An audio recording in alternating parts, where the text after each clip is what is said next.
tak sempat terhenti, seperti jarum jam dinding yang tidak berfungsi. Ada mereka yang jatuh, ada mereka yang sakit, ada mereka yang kehilangan, ada mereka yang meninggalkan. Tidak satu, tidak dua, mereka pergi bergerombol dalam gelombang bernama kematian.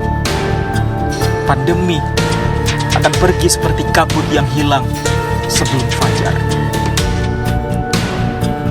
Asal kalian tidak membawa ego, bergerombol di sana-sini, berhahaha mengabaikan yang diatur. Sungguh elok jika kalian peduli atas nama kemanusiaan. Pakai masker, harga mati. Gak pakai masker, bisa mati.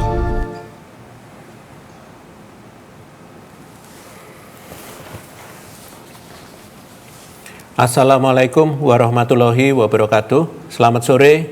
Hari ini saya akan menyampaikan perkembangan penanganan COVID-19 di Indonesia.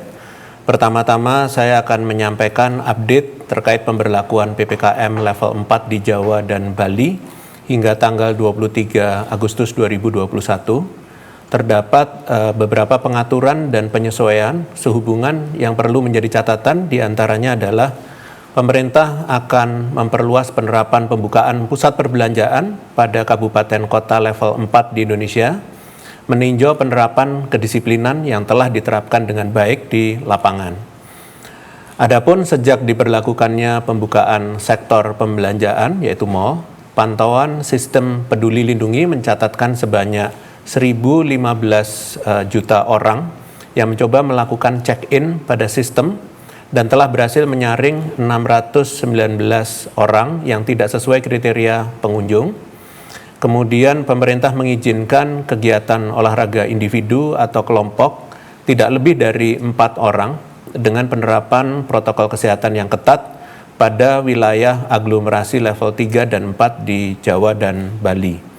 Selain itu, kapasitas rumah ibadah untuk melakukan kegiatan ibadah ditingkatkan menjadi 50% di kabupaten kota level 3 dan 4. Spesifik terkait penerapan PPKM level 3 dan 4 di wilayah luar Jawa Bali, upaya pengendalian berfokus pada menekan mobilitas, penanganan di hulu dengan prioritas memakai masker, peningkatan upaya 3T, utamanya tracing, mendorong masyarakat untuk melakukan isolasi terpusat, dan peningkatan cakupan vaksinasi yang saat ini sudah menyentuh angka rata-rata nasional. Fasilitas isolasi terpusat di luar Pulau Jawa Bali dilakukan di Wisma Haji dan fasilitas umum lainnya. Selain itu, isolasi terpusat juga dilakukan dengan memanfaatkan kapal Pelni yang telah diuji cobakan di kota Makassar, Medan, Lampung, Padang, Sorong, dan Jayapura. Selanjutnya, dalam momentum peringatan Hari Kemerdekaan Indonesia yang ke-76, saya akan menyampaikan kilas balik perjuangan bangsa Indonesia dalam menghadapi pandemi. Pada tanggal 25 Januari 2021, bangsa Indonesia menghadapi puncak kasus pertama, yaitu 89.083 kasus dalam 1 minggu. Melalui kebijakan PPKM Jawa Bali dan PPKM Mikro Nasional, bangsa Indonesia berhasil menghadapi gelombang kasus tersebut sehingga kasus terus menurun hingga titik terendah pada tanggal 10 Mei 2021 dengan total kasus 26.088 kasus atau turun sebesar 29,29% dari puncak kasus pertama. Berbagai dinamika telah kita hadapi bersama seperti antisipasi lonjakan kasus pada masa Idul Fitri, upaya pencegahan masuknya varian dari luar negeri, usaha menekan mobilitas penduduk, fluktuasi daya juang dalam mempertahankan kedisiplinan protokol kesehatan, strategi vaksinasi, serta peran dan respon pemerintah daerah dalam koridor PPKM yang juga diwarnai dengan berbagai mutasi dari virus COVID-19 itu sendiri. Dinamika ini membawa kita pada tantangan yang lebih berat, yaitu kasus yang sebelumnya sudah berhasil dikendalikan, mengalami lonjakan yang signifikan, hingga mencapai puncak kasus kedua sebesar 349.308 dalam waktu 1 minggu atau meningkat 92,5% dari titik terendah.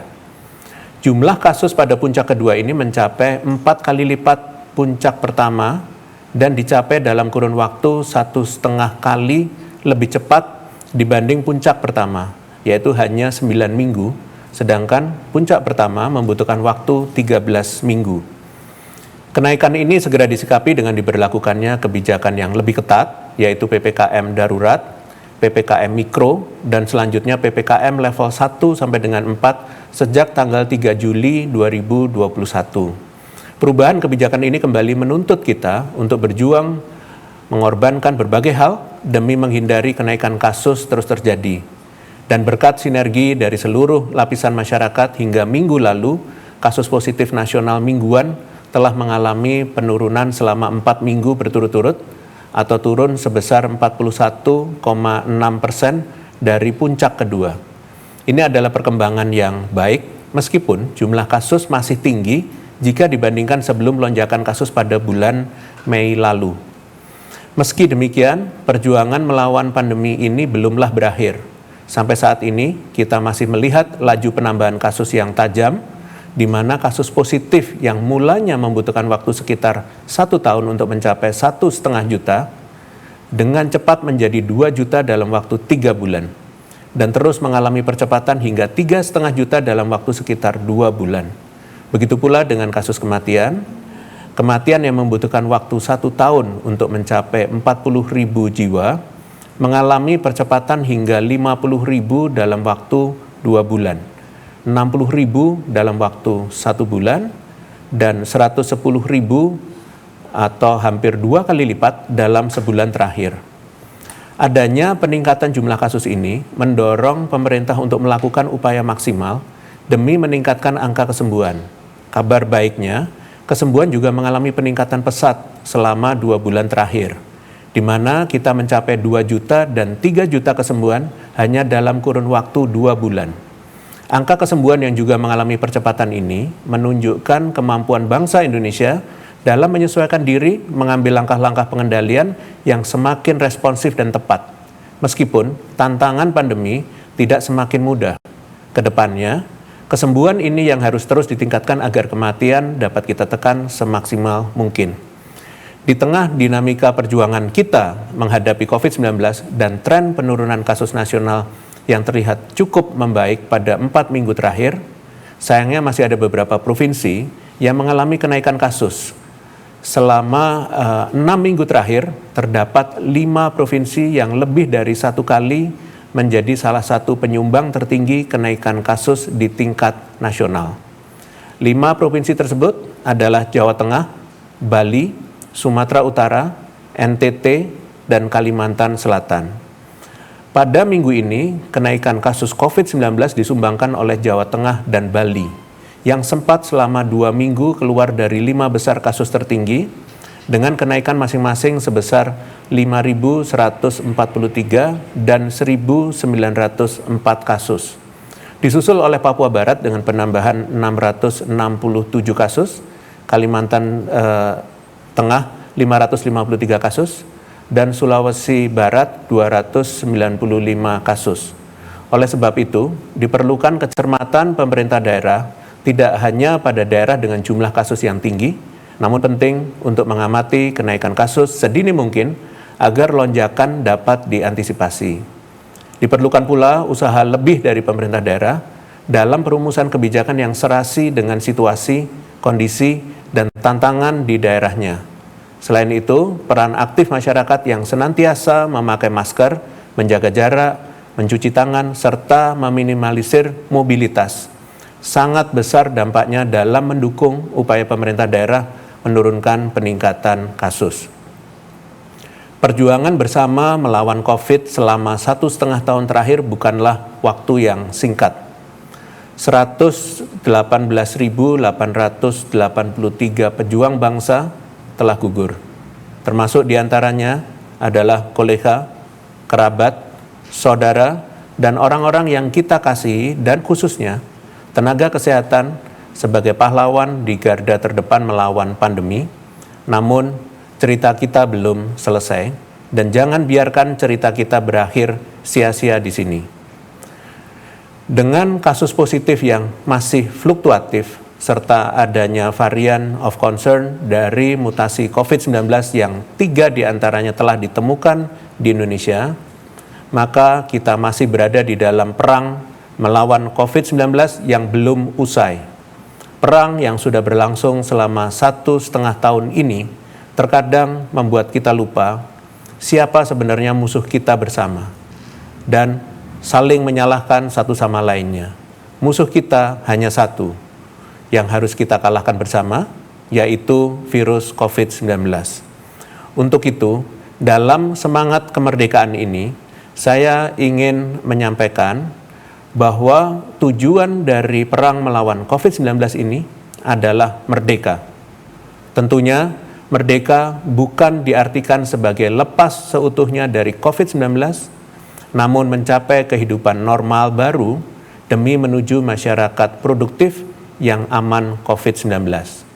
Dalam mencapai tujuan merdeka ini, perlu setidaknya 3 modal utama yang membutuhkan penguatan secara terus-menerus. Modal pertama adalah kepatuhan protokol kesehatan. Tidak ada cara yang lebih efektif dan paling mudah dibandingkan patuh dalam memakai masker dan menjaga jarak. Pencegahan penularan COVID-19 harus dilakukan secara disiplin dan terus-menerus untuk mencapai kehidupan produktif yang aman COVID. Dan berdasarkan data per 15 Agustus, saat ini masih ada sebanyak 25,59% desa atau kelurahan dengan kepatuhan memakai masker yang rendah, serta ada 26,21% desa atau kelurahan di Indonesia dengan kepatuhan menjaga jarak yang rendah. Data kepatuhan ini juga belum sepenuhnya menggambarkan kondisi di lapangan, karena dari 34 provinsi, hanya 4 provinsi yang lebih dari 50% desa atau kelurahannya melaporkan kepatuhan protokol kesehatan. Bahkan sebanyak 11 provinsi atau kurang dari 10% desa atau kelurahannya yang sudah melapor. Hal ini penting untuk segera diperbaiki agar modal kita semakin kuat dalam menuju merdeka COVID-19. Modal kedua adalah penguatan kebijakan dan koordinasi.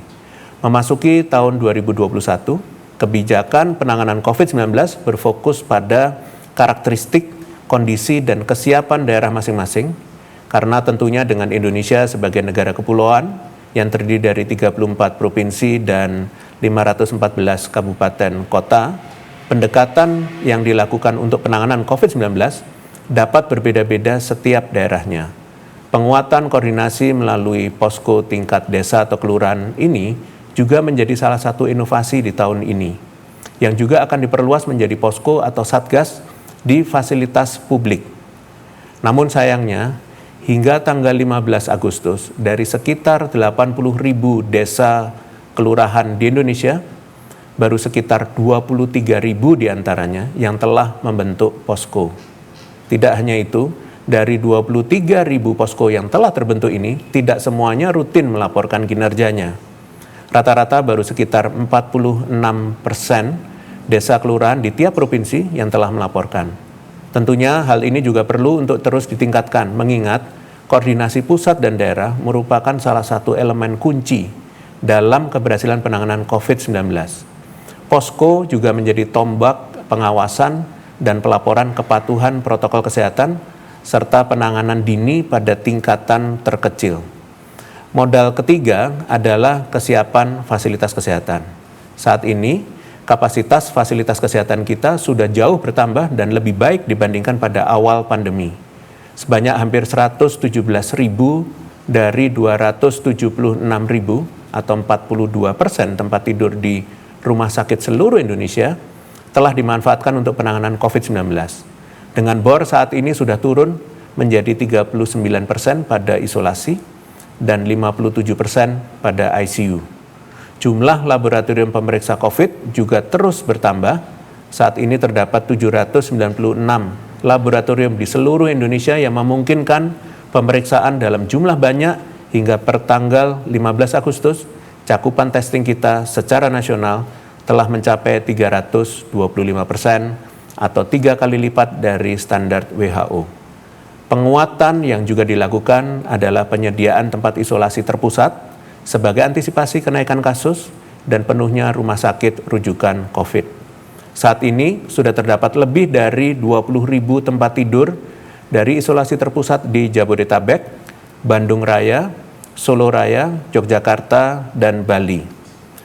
Dengan ketiga modal ini, apabila kita, seluruh lapisan masyarakat dan pemerintah secara disiplin dan konsisten terus menguatkan dan meningkatkannya, maka bukan tidak mungkin kita akan mencapai titik di mana kita merdeka COVID-19, yaitu merdeka untuk melakukan aktivitas dan produktif seperti sedia kala dengan tetap aman dari bahaya tertular COVID-19. Saya harap fakta dan kesadaran atas sumber daya yang dimiliki Indonesia dapat menumbuhkan semangat baru bagi kita untuk melawan COVID-19. Alangkah baiknya apabila dalam masa-masa ini kita dapat berfokus pada usaha untuk memaksimalkan sumber daya yang ada terlebih, mengingat dengan mobilisasi yang masih terbilang belum maksimal. Ekonomi kita mengalami kenaikan sebesar 7%. Prioritas kita sebagai bangsa seyogyanya terletak pada usaha kolektif untuk memanfaatkan modal sumber daya yang ada, penerapan usaha preventif, dan percepatan reaksi untuk mencegah terjadinya lonjakan kasus COVID-19 di masa depan. Khusus kepada pemerintah daerah di provinsi yang masih angka kasus positif, penularan, dan kematiannya masih tinggi, ingatlah bahwa keberhasilan Anda dalam mengendalikan kasus bukan hanya akan bermanfaat bagi daerah masing-masing, tapi juga bagi bangsa Indonesia secara keseluruhan. Perjuangan pemerintah daerah akan sangat bermakna dalam usaha mencapai kemerdekaan melawan COVID-19. Setelah kita mencoba melakukan kilas balik perjuangan pengendalian COVID-19 yang sudah kita lakukan sekuat tenaga untuk bertahan, diharapkan menjadi modal yang kuat. Pembelajaran 1,5 tahun melakukan pengendalian COVID-19 ditambah pengalaman menangani pandemi penyakit lainnya di masa lalu maupun kondisi darurat atau bencana yang seringkali dihadapi oleh Indonesia, khususnya menjadikan bangsa kita menjadi bangsa yang kuat dan tangguh. Namun, di momen memperingati Hari Kemerdekaan Bangsa Indonesia hari ini, saya hendak menyampaikan makna lebih mendalam terkait kemerdekaan dari COVID-19. Sebelumnya sempat saya sampaikan bahwa dalam mencapai tujuan masyarakat produktif aman COVID, perlu setidaknya 3 modal utama yang berkelanjutan untuk menghadapi tantangan yang ada di depan mata, namun Indonesia pun perlu menyusun rencana jangka panjang. Seperti yang kita ketahui bahwa pandemi COVID-19 memberikan respon beragam dari berbagai macam negara yang tentunya menyesuaikan karakteristik dan kapasitas masing-masing negara. Oleh karena itu, kita tidak semata-mata menyamakan definisi merdeka dari COVID-19 bagi setiap negara. Dalam ilmu kesehatan masyarakat, kita mengenal 2 istilah, yaitu eradikasi dan eliminasi penyakit, untuk menggambarkan besar kekuatan pergerakan mengendalikan sebuah penyakit di sebuah wilayah. Eradikasi adalah keadaan di mana suatu penyakit tidak ditemukan lagi di dunia secara permanen melalui upaya-upaya yang terorganisir. Sedangkan eliminasi adalah keadaan di mana insiden atau kejadian baru suatu penyakit nol atau sangat rendah sekali di wilayah geografis tertentu. Berdasarkan survei yang dilakukan oleh Nature terhadap 100 ahli imunologi, virologi, dan peneliti penyakit menular, bahwa 89% diantaranya sepakat bahwa virus COVID-19 akan tetap hidup bersamaan dengan kita sebagai sebuah endemi, atau yang artinya virus ini tidak akan berakhir menghilang sepenuhnya. Hal baik yang dapat ditangkap yaitu di masa yang akan datang, kekebalan masyarakat akan meningkat terhadap virus ini seiring dengan akselerasi vaksinasi maupun infeksi alamiah. sehingga angka perawatan dan kematian juga akan berkurang, walaupun virus ada dan terus beredar. WHO pun sepakat dengan pendapat beberapa ahli, bahkan dilontarkan sejak tahun 2020 lalu, bahwa COVID-19 akan merubah stigma normal baru menjadi masa depan baru. Hal ini mengingat virus akan hidup berdampingan dengan kita dalam waktu yang tidak dapat ditentukan kemudian. Oleh karena itu, target terdekat kita yang tercermin dalam peta jalan berbagai upaya pemerintah dan masyarakat ke depan, yaitu berupaya sebaik mungkin mengeliminasi COVID-19. Upaya penanggulangan harus terus-menerus dilakukan karena agen atau penyebab penyakit masih tetap ada di lingkungan sekitarnya dan berpeluang muncul kembali apabila kita sedikit saja lengah. Beberapa hal yang dapat dilakukan saat ini untuk membentuk ketahanan kesehatan masyarakat jangka panjang oleh Indonesia, diantaranya adalah pertama, pengendalian kegiatan masyarakat dan modifikasi perilaku menjalankan protokol kesehatan. Upaya ini baiknya dimonitoring dan dievaluasi berkala demi penanganan yang antisipatif. Selama virus ini masih ada, maka proses mengetat longgarkan kegiatan akan terus dilakukan demi mencapai masyarakat yang sehat dan produktif serta aman. Kedua, mempercepat pembentukan kekebalan imunitas atau herd immunity secara gradual atau bertahap. Mulai dari pembentukan kekebalan secara regional, termasuk secara bersamaan dengan daerah aglomerasi di sekitarnya, sampai perlahan terbentuk menyeluruh secara nasional dengan prioritas populasi dan daerah yang berisiko. Jika kita telah mencapai kekebalan komunitas secara nasional, maka kita telah memberikan dan dapat cukup besar dalam upaya intensifikasi vaksinasi secara global demi eliminasi COVID-19. Ketiga, terus meningkatkan kapasitas dan infrastruktur kesehatan secara merata di seluruh pelosok daerah melalui upaya testing, tracing, dan treatment. Hal ini demi pelandaian kasus terus-menerus yang merata. Modal, alat, dan material kesehatan yang terus dikuatkan ini juga dapat menjadi modal kuat ketahanan sistem kesehatan nasional secara berkelanjutan. Keempat, mengawasi distribusi varian yang muncul dan terus melakukan pengembangan maupun pembaharuan teknologi untuk meminimalisir efek varian baik terhadap upaya pengobatan, diagnostik, dan upaya pelayanan kesehatan lainnya. Kelima, menyusun rencana ketahanan kesehatan masyarakat jangka panjang dengan melibatkan pertimbangan multidisiplin seperti interaksi antar manusia, hewan, dan tumbuhan sebagai investasi kesehatan jangka panjang. Hal ini akan sangat bermanfaat tidak hanya untuk menangani COVID-19, namun juga mempersiapkan diri terhadap ancaman kedaruratan kesehatan masyarakat di masa yang akan datang. Fakta bahwa kita harus hidup berdampingan dengan virus COVID-19 harus mampu menumbuhkan sikap optimisme terhadap kekuatan bangsa sendiri. Ingat bahwa pandemi ini bukan yang pertama. Sejarah peradaban manusia mencatatkan bahwa manusia kuat dan mampu belajar dengan baik. Hasilnya, terdapat beberapa penyakit yang dapat dieradikasi atau hilang secara permanen, seperti flu Spanyol, cacar, dan flu babi. Saya pun berharap sikap optimisme ini dapat mengunggah rasa nasionalisme dan patriotisme dari setiap orang berperan melawan serangan COVID-19 sesuai kemampuan dan kapasitas masing-masing. Sebagai penutup, saya ingin menyampaikan informasi terkini terkait penanganan COVID-19. Kementerian Kesehatan secara resmi telah menurunkan harga pemeriksaan RT-PCR sebesar 45%. Dengan demikian, tarif PCR tertinggi di Pulau Jawa Bali adalah Rp495.000 dan di luar Jawa Bali adalah Rp525.000. Dengan adanya penetapan tersebut, Kementerian Kesehatan menghimbau Dinas Kesehatan Provinsi dan Dinas Kesehatan Kabupaten Kota untuk melakukan pembinaan dan pengawasan terhadap pemberlakuan pelaksanaan batasan tarif tertinggi untuk pemeriksaan PCR.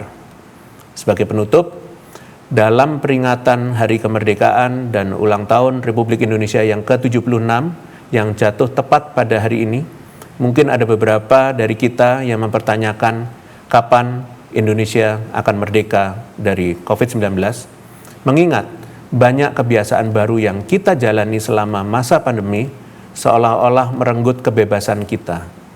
Kebebasan bepergian tanpa menggunakan masker, kebebasan untuk berkumpul dengan orang yang kita kasihi, dan kebebasan lain yang dulu kita miliki sebelum munculnya pandemi. Meski demikian, baiklah kita sebagai bangsa mulai melihat perang melawan pandemi ini dari perspektif yang berbeda.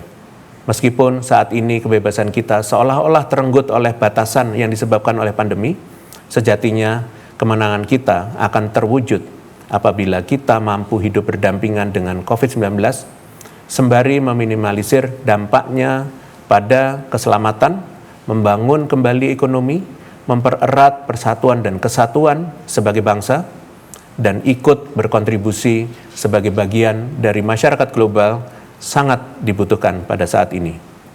Mengutip pidato Bapak Presiden Jokowi, pandemi COVID-19 telah memacu kita untuk berubah, mengembangkan cara-cara baru, meninggalkan kebiasaan lama yang tidak relevan, dan menerobos ketidakmungkinan.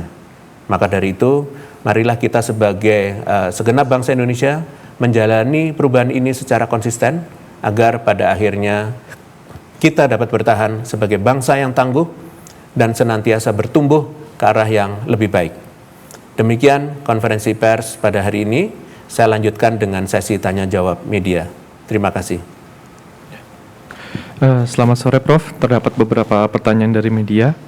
Pertama dari Hendro, berita1.com. Pertanyaannya, dalam kurun waktu 13 Januari hingga 8 Juli atau selama 27 pekan terakhir, vaksinasi COVID-19 sudah mencapai angka 50 juta suntikan. Saat ini Presiden Joko Widodo memberikan target agar dalam kurun waktu 7 pekan, vaksinasi dapat mencapai 50 juta suntikan, sehingga nantinya mampu mencapai 100 juta di akhir bulan ini. Bagaimana dengan target tersebut, apakah bisa tercapai? Jika tidak, di mana kendalanya? Sebab vaksin disebut sudah tersedia. Bagaimana dengan vaksinator? Terima kasih.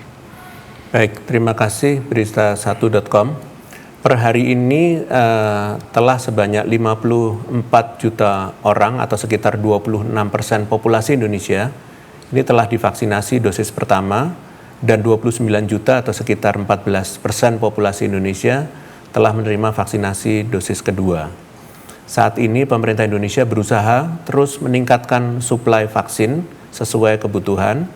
Sampai dengan Desember 2021 mendatang akan ada sebanyak 261 juta dosis dan akan dapat bertambah dengan berbagai perjanjian bilateral dan multilateral lainnya. Pada prinsipnya, pencapaian target vaksinasi dapat terwujud didukung dengan sinkronisasi data pusat dan daerah, mekanisme operasional dan logistik dengan harapan vaksin dapat diterima oleh daerah dengan tepat waktu dan dalam waktu yang memadai sesuai dengan kebutuhan. Kedepannya, pemerintah akan terus mendorong setiap daerah melakukan percepatan vaksinasi untuk segera mencapai target per daerah melalui prioritas daerah dan populasi berisiko terlebih dahulu. Dengan penambahan cakupan bertahap, ini diharapkan kekebalan komunitas dapat segera tercapai. Terima kasih.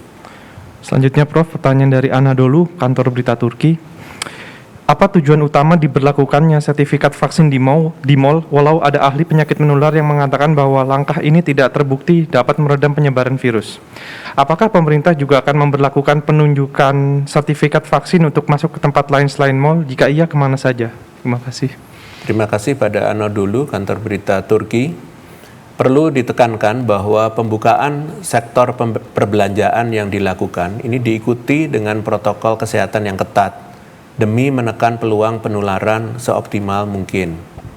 Pun melekat dengan kebijakan ini, pemerintah telah memperingati jika terjadi klaster setelah pembukaan dilakukan, maka operasional pusat perbelanjaan wajib untuk ditutup dan sementara. Dan berbagai kebijakan yang ditetapkan ini dilakukan sebagai bentuk tanggung jawab pemerintah melakukan relaksasi dengan penuh kehati-hatian. Melalui hasil pembukaan yang cukup terkendali selama seminggu terakhir, pada minggu ini, pemberlakuan pembukaan sektor perbelanjaan seperti mal akan diperluas pada kabupaten kota level 4 lainnya yang akan diumumkan detailnya dalam instruksi Menteri Dalam Negeri yang akan segera dirilis. Terima kasih. Dengan demikian, pertanyaan dari media sudah selesai. Terima kasih atas perhatiannya. Selamat sore. Wassalamualaikum warahmatullahi wabarakatuh.